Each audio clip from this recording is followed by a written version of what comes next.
candidatear a Agustín Rossi como una posibilidad. Esto a mí me parece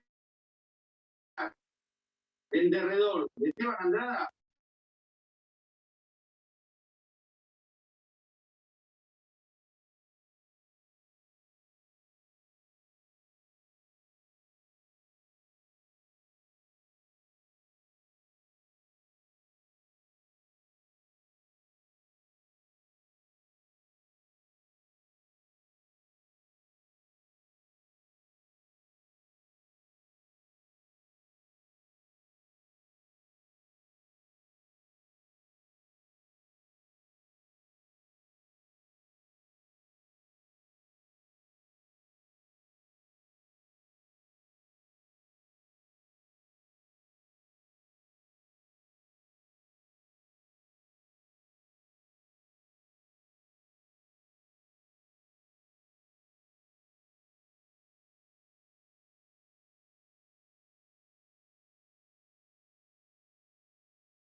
Hola, ¿cómo están? ¿Me escuchan bien? Bueno, vamos a comenzar. A ver, ¿me permiten compartir pantalla, por favor? Hoy vamos a ver, gracias, la unidad número 6 sobre relaciones jurídicas. Esto va a estar subido al campus, así que lo van a tener como material de consulta. Es una guía, simplemente una guía, pero bueno, lo importante es que vayan siguiendo la relación de las unidades y el código. Vamos a tenerlo cerca para ver dónde estamos ubicados, y en cualquiera de los textos bibliográficos que ustedes estén utilizando van a poder encontrar estos temas, ¿sí? Entonces, nosotros cuando hablamos de relaciones jurídicas no tenemos más que darnos cuenta que sí o sí tenemos que estar frente a la presencia de más de un sujeto, varios sujetos.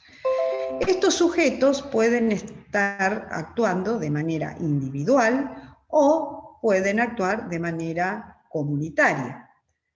También puede ser un sujeto representado en una persona física o puede ser una persona de tipo ideal, una persona, por ejemplo, jurídica.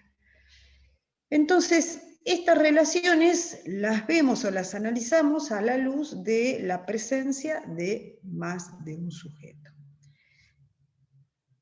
¿Cuál va a ser el principio y el límite del ejercicio de estos derechos en la relación interpersonal? Los derechos subjetivos.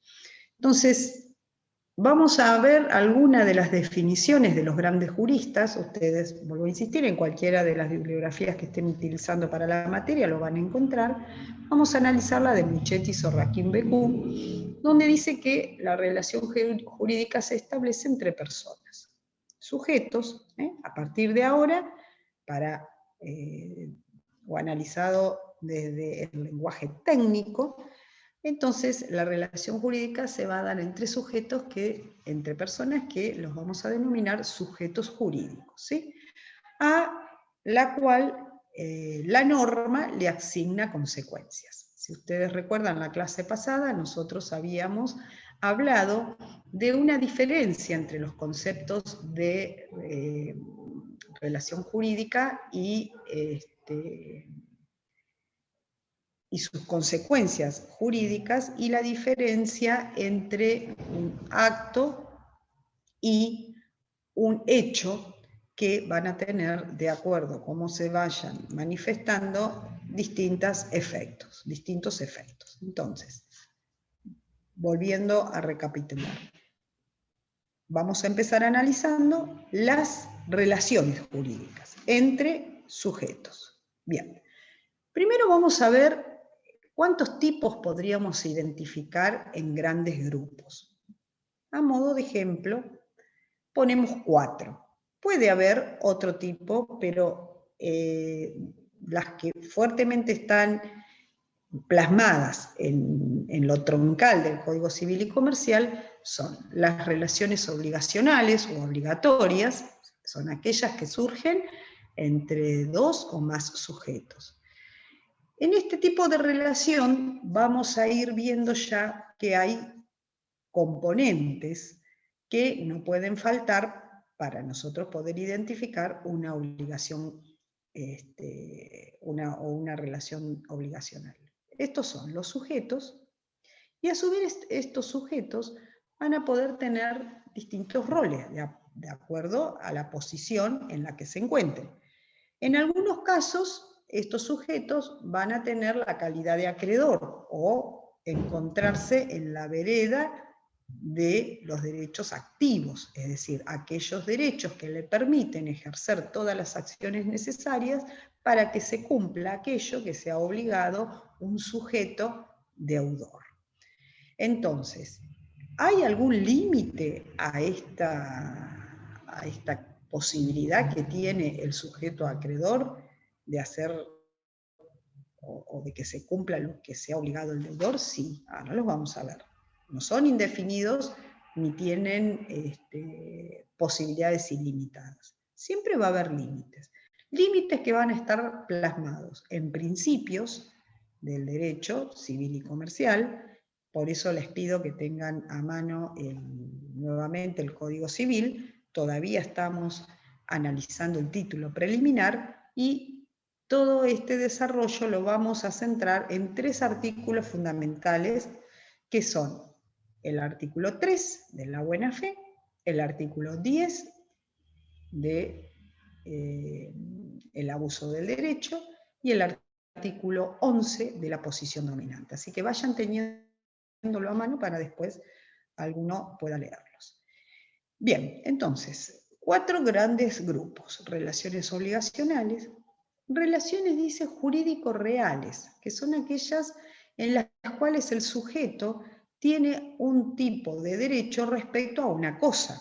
Por ejemplo, tengo una bicicleta, tengo una cartera, en calidad de propietaria. Entonces tengo una relación de dominio sobre esa cosa con todas las consecuencias jurídicas que ello implica.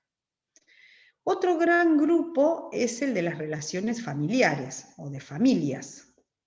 Acá pueden hacer en circunstancias donde arrancan con un hecho que no tuvo en la mira las consecuencias jurídicas, pero que por sí mismo tiene consecuencias jurídicas. Por ejemplo, un nacimiento. A partir de ese momento, ese nacimiento va a tener calidad de hijo, por ejemplo, y del otro lado de padres, y con eso las consecuencias que vienen a colación. Después vamos a tener las relaciones hereditarias o sucesorias. Estas relaciones hereditarias o sucesorias también son hechos que van a tener consecuencias jurídicas y estas consecuencias jurídicas van a tener un resultado en la norma. Muy bien, o al revés, la norma va a tener prevista consecuencias jurídicas para esas situaciones. Muy bien, ¿cuál es la estructura de la relación? ¿O cuál es, en esa estructura, cuáles son los componentes? Bueno, les dejo esta placa, lo miran e imaginen ustedes, de acuerdo a estos 3 componentes, una situación X, cualquiera. Imaginen una relación jurídica en donde haya sujetos, un objeto y un contenido. Lo piensan 5 minutitos y...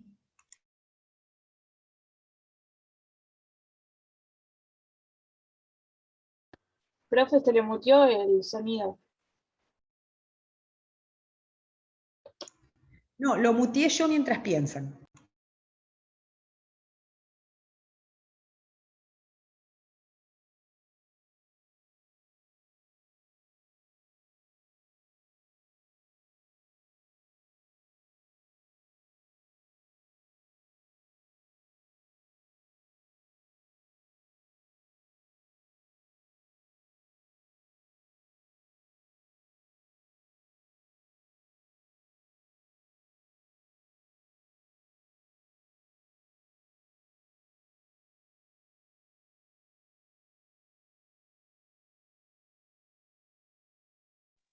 Profe,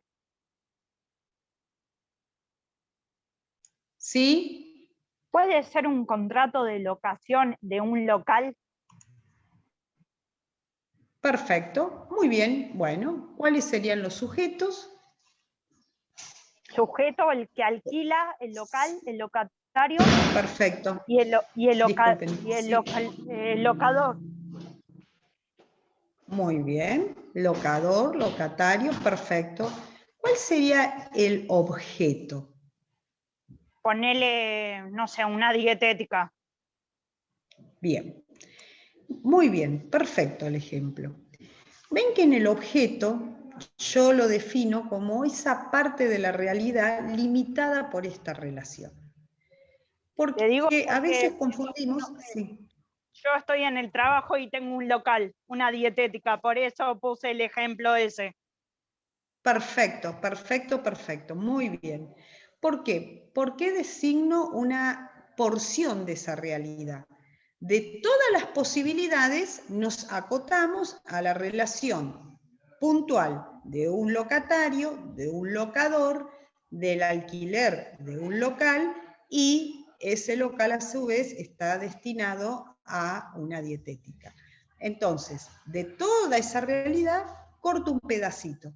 Y el contenido de esa relación va a ser los deberes y derechos que le corresponden a cada uno. Por ejemplo, al locador, respetar el uso y goce pacífico de la cosa que dio en alquiler, en este caso el local. El inquilino o el locatario tendrá que pagar lo que se ha comprometido en relación a su contrato de alquiler. Perfecto. Ahora vamos a ver los elementos internos de esa relación. Está el elemento subjetivo, quienes lo componen, el objeto de esa relación y el vínculo de atribución, que sería ya delimitado qué corresponde hacer a cada uno de los sujetos. Vuelvo a insistir, siguiendo con el ejemplo que recién nos dieron, qué le corresponde al locador, qué le corresponde al locatario. Y eso a mí me está dando o me está delimitando justamente hasta dónde son los derechos de cada parte y cuándo comienzan sus obligaciones. Bien, entonces reafirmamos la diferencia entre lo que sería una relación jurídica y una situación jurídica. La situación jurídica hace referencia a un estado, es decir, para que tengamos nuevamente refrescados los dos conceptos. En la situación jurídica, las partes no tuvieron la voluntad ni tuvieron en la mira una consecuencia jurídica, pero por el solo hecho de que se haya producido hay consecuencias jurídicas, por ejemplo, un nacimiento. Entonces podemos decir que hay un antes y un después en esta situación jurídica. La situación jurídica anterior es la situación abstracta. Por ejemplo, si ustedes van al artículo 19, ahí van a ver que está definido lo que el Código considera comienzo de la existencia de la persona humana. Muy bien, esa es una situación jurídica abstracta. Está definido para todos y no para alguien en particular. Pero una vez que se produjo el comienzo de la existencia de una persona humana, entonces se activa y esa pasa a ser de una situación jurídica abstracta a una situación jurídica concreta. Muy bien. Ahora, estas posibilidades de actuación de una y otra parte van a estar radicados en los derechos subjetivos. ¿Qué son entonces estos derechos subjetivos? Como lo dice el vocablo, los derechos subjetivos están referidos a esos sujetos. ¿Qué van a poder hacer esos sujetos? Bien, entonces, los derechos subjetivos son esa facultad que reconoce la norma a cada una de las personas. Y ahí le va a poder determinar qué es lo que está permitido hacer y lo que no está permitido hacer. A su vez, le va a dar un instrumento, que es el poder que estas personas tienen para poder lograr la satisfacción de sus intereses cuando el derecho los tutele. Muy bien.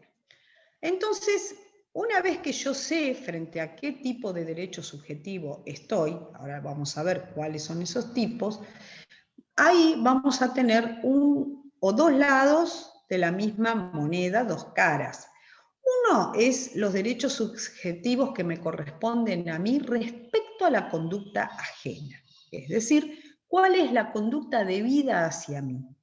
Y en esto nos detenemos un poquito.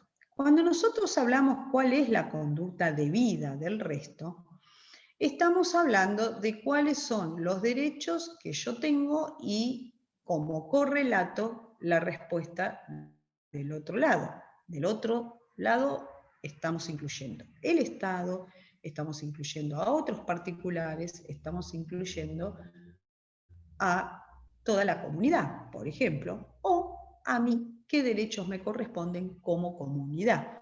Van a ver ahí ustedes las acciones colectivas que están, digamos, previstas de manera expresa también en este título preliminar. Entonces, esta conducta debida, vamos a poner un ejemplo ambiental. Si toda persona, todo sujeto tiene derecho a consumir agua potable, el deber de todo el resto, todos los sujetos que rodean a ese individuo, son respetar la salubridad de ese agua. Por lo tanto, la conducta debida es la no contaminación. Después vamos a ver cuáles son las conductas propias de ese sujeto, que pueden consistir en un hacer o en un omitir. Por ejemplo, hacer es, ¿qué esperamos nosotros ahora frente a una pandemia? Recibir la vacunación correspondiente. Cuando estamos hablando de omitir, es que esa conducta debida es un no hacer. Por ejemplo,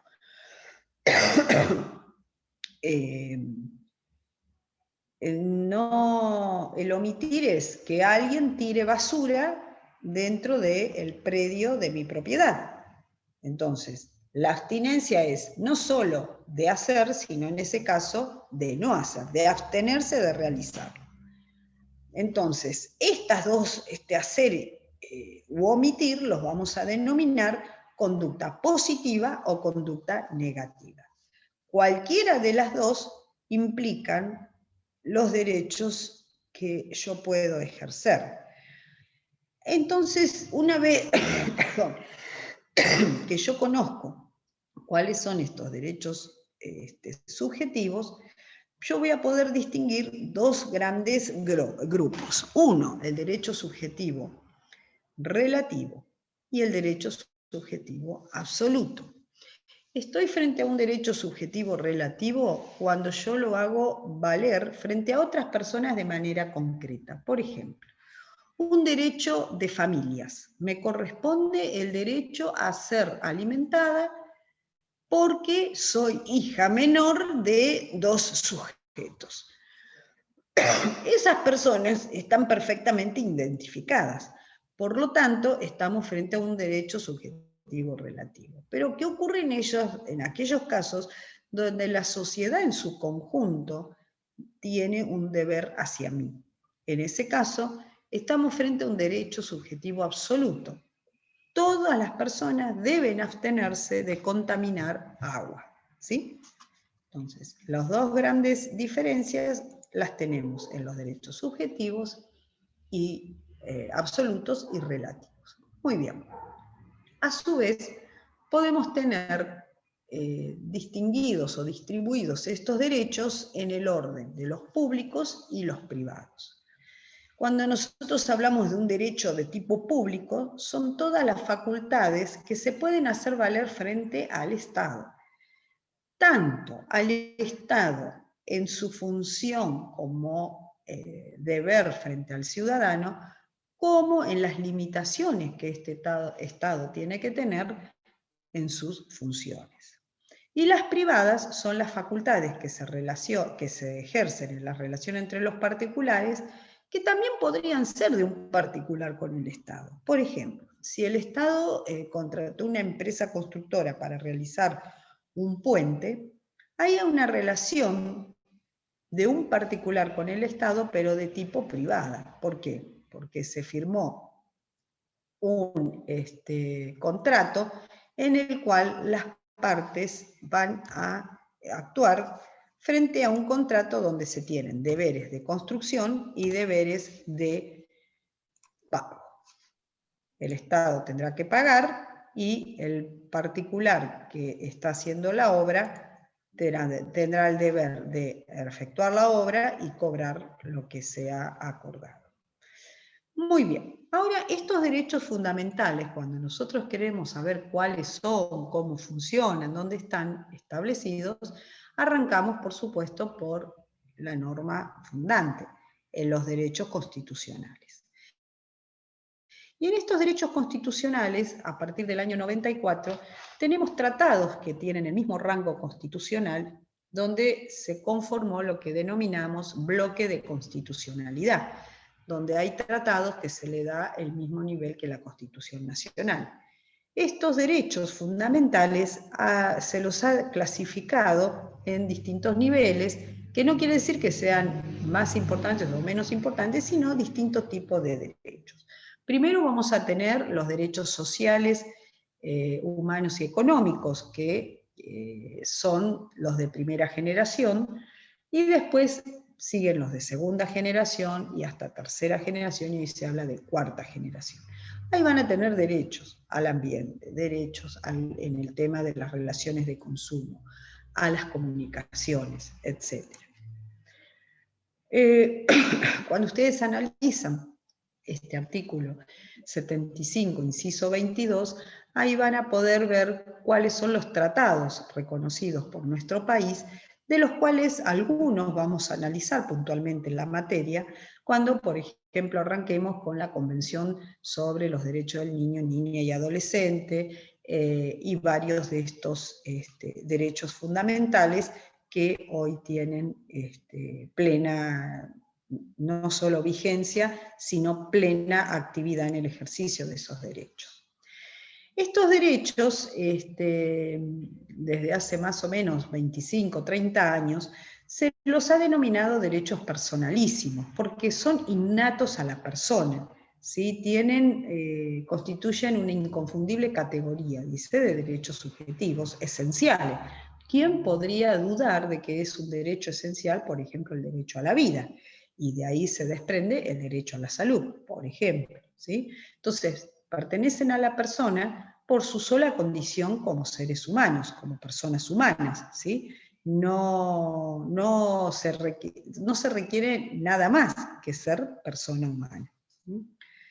Entonces, la primera característica es esa. La segunda, que son originarios, es decir, independientemente de toda actividad que ese sujeto desarrolle en su vida, o no existe, por supuesto, ningún tipo de requisito para adquirirlos, ¿sí? Entonces, estos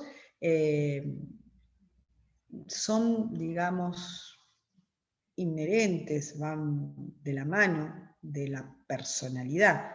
No hay forma de debilitarlos, ni de disminuirlos, ni de acotarlos. Existen en toda su dimensión, en su integralidad, por la sola condición de ser personas humanas. Además son absolutos. ¿Por qué? Porque pueden ser ejercidos frente a todos, erga omnes, y esto incluye el Estado, incluye la autoridad, incluye los otros individuos, incluye a los propios padres en una relación de familia. Así que esto son de carácter absolutos. Además son indisponibles, intransferibles e irrenunciables. Estos son conceptos que vamos a ver en varios artículos de los que siguen en el resto de las unidades. ¿Por qué? Porque quiere decir que al ser intransferible no hay posibilidad ni de pasarlos a otra persona, mucho menos de comerciarlos, e irrenunciables. Por eso son esenciales en la persona, y la titularidad sobre los mismos está absolutamente protegida desde el propio nacimiento. Después dice, acompañan al hombre a lo largo de toda su vida. Claro, no es que yo tengo derecho a la vida por un tiempo acotado o desde que nací y prescribe ese derecho, o el derecho a la salud. Son derechos imprescriptibles, no tienen una relación con el transcurso del tiempo, prescinden del transcurso del tiempo. La única condición es la vida de la persona humana. Bien,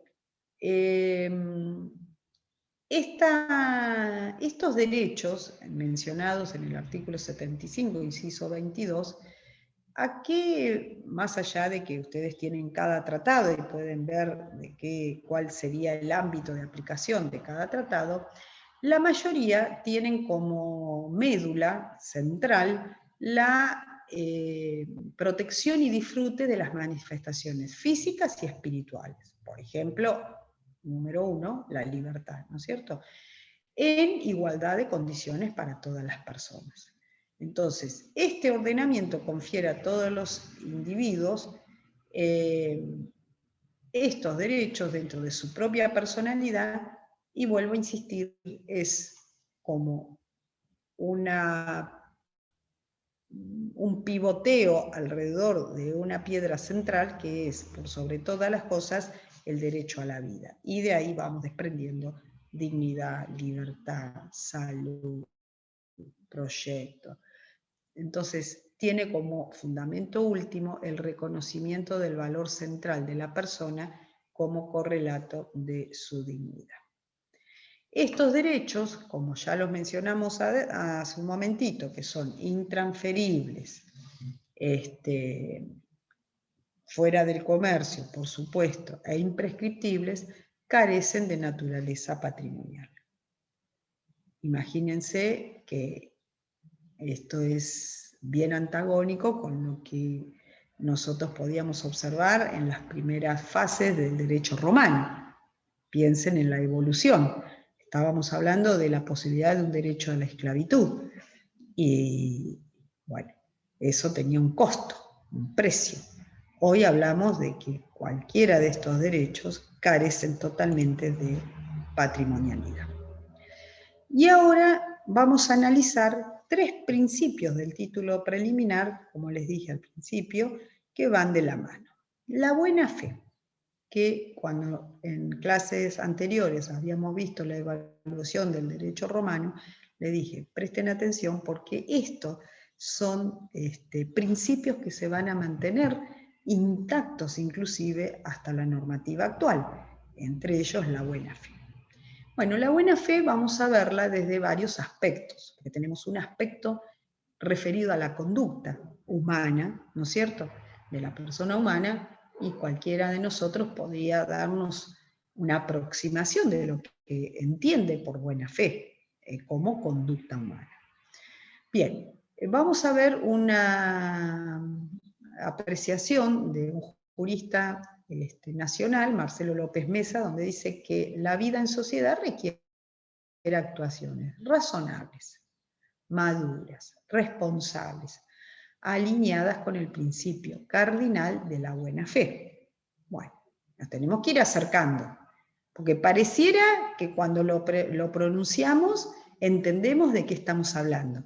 Y puede ser, porque nos conectamos desde nuestra ética, desde nuestro sentir, pero cuando lo queremos definir, ¿y qué es la buena fe?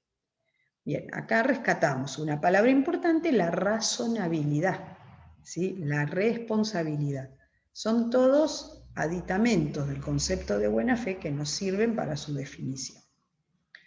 Entonces, si vemos la buena fe desde el punto de vista de la conducta, podemos ver calificativos o descripciones de esta buena fe como en palabras o conceptos como honestidad, lealtad, honradez, integridad, fidelidad, rectitud, veracidad, comportamiento leal, cooperación, información, asesoramiento.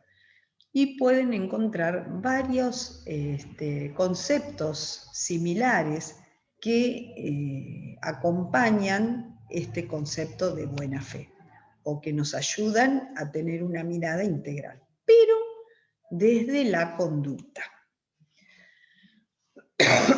Pero también tenemos que analizarlo como principio general del derecho, y en este caso específico, principio general del derecho civil y comercial. El principio de buena fe es un concepto técnico-jurídico, insisto, lo venimos heredando desde el derecho romano, y se inserta en muchas normas jurídicas. ¿Por qué? Porque va a ser una especie de termómetro para que nosotros podamos medir frente al hecho concreto o al acto concreto si estamos en un acto de mala fe o un acto de buena fe. Entonces, ¿cómo lo vamos a analizar a ese comportamiento? Primero, si hubo un desenvolvimiento leal en todo momento por cada una de las partes. Este momento leal, inclusive en el ámbito jurídico, comienza en la fase previa a la constitución de dichas relaciones. Es decir, si yo estoy frente a un contrato y se pudiera determinar que con anterioridad a la contratación hubo una actuación de mala fe por alguna de las partes, esto podría tener como consecuencia la caída de todo el contrato, aún habiéndose dado esa conducta en situaciones previas al nacimiento real del contrato, ¿sí? Muy bien, este deber, dice, se proyecta en dos direcciones que se diversifican, en las que se diversifican todas las relaciones jurídicas. Derechos y deberes, ¿sí? Siempre tenemos que tener las dos ópticas. Más adelante vamos a ver por qué hacemos hincapié en derechos y deberes. Porque a priori nos parece que quien, por ejemplo, tiene el derecho a cobrar, se instala en la vereda únicamente de los derechos. Sin embargo, también puede tener deberes a su cargo. Esa predisposición a cumplir. Por ejemplo, yo soy acreedor y el compromiso es que yo vendí una biblioteca y la voy a cobrar mensualmente, y acordamos las partes de que yo pasaba a cobrar la cuota por el domicilio del deudor. Muy bien.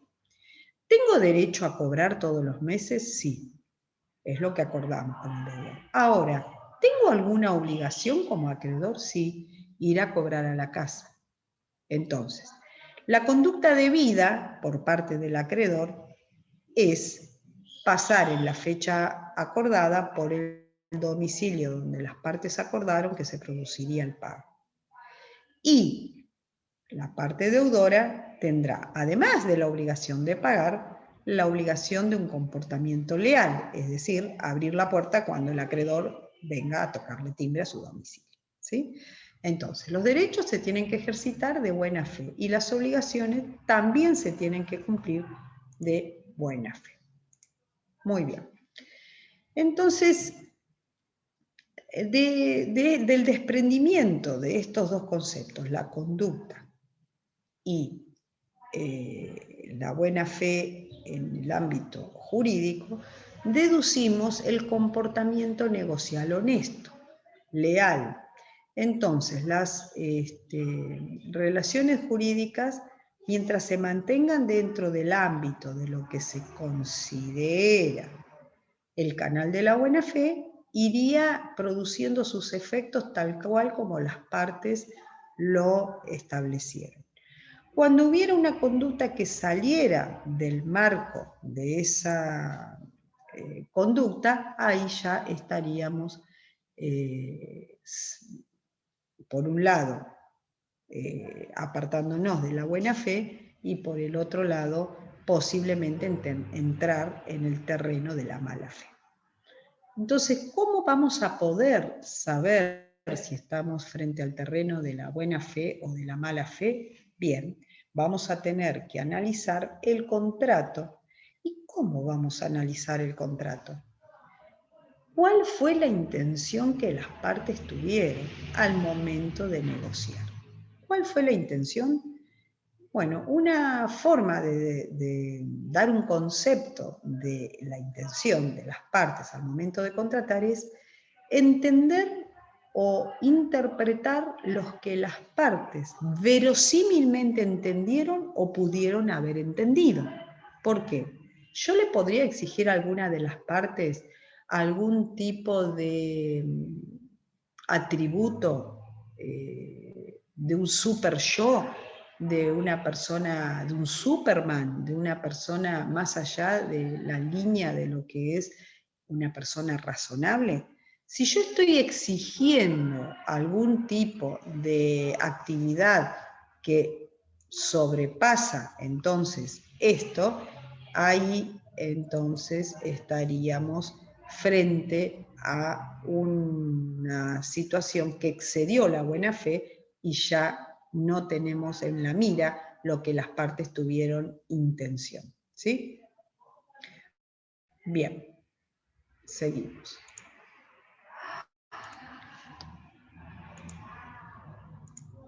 Protección de la confianza. Esto de la buena fe va de la mano, especialmente en el plano de lo negocial, de la confianza, ¿sí? Cuando las partes pierden la confianza o se quiebra la confianza, ¿cuándo se produce? Justamente cuando se ha debilitado, quebrado lo que las partes tuvieron en la mira al momento de contratar. Entonces, esa lealtad que las partes debieron haber tenido recíprocamente, cuando alguna de ellas percibiera un quiebre de esa confianza, se activan las consecuencias de la pérdida de la buena fe. Entonces, vamos a ver cuáles serían las funciones que nosotros vamos a analizar para saber si estamos fuera o dentro del ámbito de la buena fe. Primero, una función limitativa de la conducta jurídicamente admisible, ¿sí? Nadie podría admitir una conducta que tuviera como objeto, por ejemplo, cualquier conducta agresiva con la salud de la persona, por ejemplo. Por otro lado, es un límite para lo exigible y para lo permitido, ¿sí? Cuando se sale de ese límite de lo exigible, podríamos estar cayendo en una lesión, en un abuso, en actos impropios. Eso ya lo vamos a analizar como vicios inclusive del acto jurídico en las últimas unidades del programa. Después la función interpretativa, que es la más importante, que es cómo se va a poder analizar esa conducta. Esta es la función interpretativa. ¿Cómo? Bien, van a tener que tener o va a tener que analizarse el caso desde lo que las partes tuvieron en la mira al momento de negociar. Y la función integradora es aquella, ¿sí?, que va a primero analizar toda la serie de deberes, accesorios y principales de la conducta exigible, ¿sí? Cuando se diera un incumplimiento concreto a alguna de estos deberes, ya sean, vuelvo a insistir, principal o accesoria, se estaría activando el incumplimiento, que tiene como consecuencia la generación de responsabilidad. Por eso, esta noción de responsabilidad tiene varias aristas que comprende su proceder, de una parte o de la otra. El deber de conservación, el deber de dar aviso, por ejemplo. Volvemos al ejemplo que nos dio la compañera. Ella decía un contrato de locación para una dietética. Muy bien. Si el locador supiera de que hay una filtración de humedad importante y no le diera aviso, posiblemente ella, de buena fe, pensando que está todo pintado, muy lindo, no hay ni una manchita de humedad, resulta que pone mercadería y esa mercadería se descompone. ¿Cuál hubiera sido una conducta negligente por parte del locador? No haber dado aviso de esa situación. Entonces, violó su deber de colaboración. Muy bien. Ahora, este principio de buena fe lo vamos a ver de la mano del artículo 10 y 11. Vayan buscándolo, que vamos a designar a 2 voluntarios para leerlos. Pero acá hay que hacer una aclaración. El abuso de posición está en el artículo 11, ¿no es cierto? Y es un instituto complementario y derivado del abuso del derecho del artículo 10. Ahora, ¿a qué ámbito va a estar limitado o en qué contexto se da esto de la posición dominante? Esto de la posición dominante no implica una desproporción de fuerza entre sujetos, ¿sí? ¿Quién es más poderoso? Sino que merece el análisis dentro de una situación contextual de mercado. Ustedes, en un mundo de consumo, todos nosotros, a menudo, casi les diría que en forma permanente, estamos frente a situaciones comerciales en distintos contextos comerciales en el mercado. En muchos de esos contextos, ustedes y yo somos la parte más débil de esa relación. Arranquemos por la contratación de un servicio de internet o de telefonía, etc. Nosotros no nos vamos a sentar frente a la sociedad que comanda, por ejemplo, Claro o Movistar, a establecer las reglas de nuestro contrato, ¿sí? Sino que nosotros vamos a adherir a una relación contractual ya plasmada. Bueno, si hubiera un exceso por alguna parte, vamos a suponer que es por la parte más fuerte de este negocio, entonces ahí estaría visualizada una posición de posición dominante. Entonces, insisto, esto no es en un tira y afloje de fuerzas, determina quién es más fuerte, sino en un contexto negocial o de mercado que se va a poder determinar. Muy bien. Ahora necesito 2 colaboradores que lean el artículo 9 y 10. Yo, profe. Dale. El artículo 9 y 10. Principio de buena Sí. fe. Los derechos deben ser ejercidos de buena fe. Artículo 10. Abuso del derecho. El ejercicio irregular de un derecho propio o el cumplimiento de una obligación legal no puede constituir como ilícito ningún acto. La ley no ampara el ejercicio abusivo de los derechos.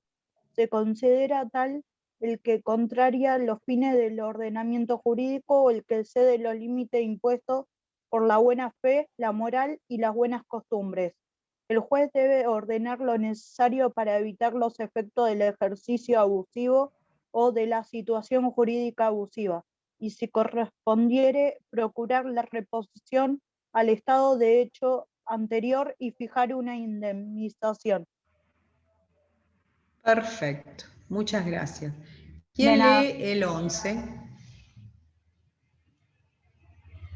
Yo, profe.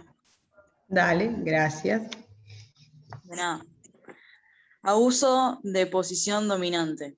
Lo dispuesto en el artículo 9 y 10 se aplica cuando se abuse de una posición dominante en el marco sin prejuicio de las disposiciones específicas contempladas en las leyes especiales.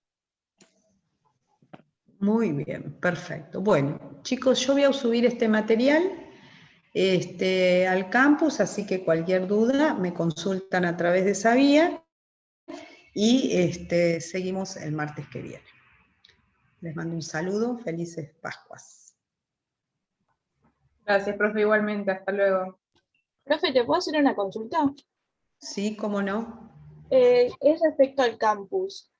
Cuando ingreso al campus en unidad 1 y 2, ¿puede ser que aparezcan cosas de la unidad 14, 5, 18? ¿Es por una cuestión de que están conectadas o están mezcladas? No, yo arreglé todo. Ahora voy a volver a entrar. Qué raro. Dale, Voy a porque volver a entrar porque... yo creí que puede ser que esté conectado y dije, bueno, listo, no pasa nada. Pero hoy entré, por ejemplo, a unidad 1 y 2 No. y había de la unidad 5 de codificación. Y bueno, nada, quise ir acomodándome, pero quería saber nada más. Voy a ver ahora si hay que hacer, estuve acomodándolo y sacando el material que no, para descartar ahora, así que lo voy a chequear, tienen un trabajo práctico, ¿eso lo pudiste ver? Sí, lo vi. Bien, perfecto, ahora voy a chequear. Muchas gracias por Muchísimas avisarme. gracias, profe. Buen fin de. Hasta luego. Chao. Gracias.